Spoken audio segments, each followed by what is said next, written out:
The FCC is getting ready to repeal net neutrality rules that were put in place in 2015.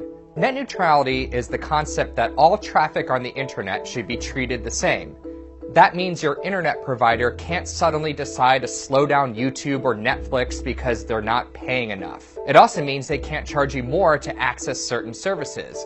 Everything has to be a level playing field. It means prices are stable and you get the content you want no matter who your internet provider is. Without net neutrality rules, internet providers are free to charge you more for services they deliver over their pipes.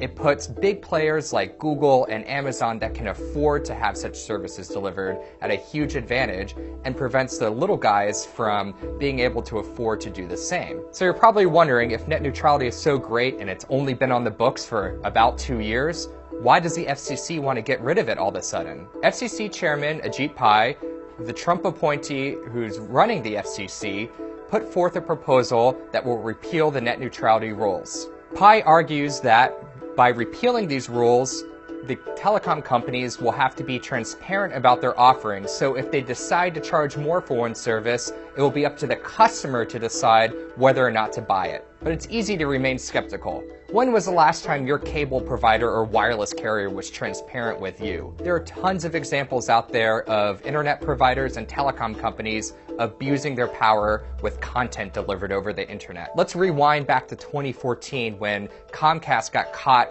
slowing down the connection of Netflix streaming. Then there's AT&T, which started a sponsored data program which meant apps could pay money to AT&T so they wouldn't suck up your data plan if you used them, giving them an unfair advantage. That's hardly a level playing field. The net neutrality rules put in place in 2015 largely addressed these problems to make sure all traffic would be treated equally. Now it's going away. There's also a notion coming out from the FCC that repealing the rules will foster more competition. But that ignores the reality of internet connections here in the United States. Over half of US customers only have access to one broadband provider, and the vast majority only have 2 options. That's not competition, that's localized monopolies. The bottom line here is the repeal of net neutrality is likely to commoditize the internet, meaning ISPs and carriers will be able to charge you more for the services they deliver over the internet. That's great news for the telecom companies and internet providers that have been charging you exorbitant amounts for your internet connections over the years. But it's bad news for you.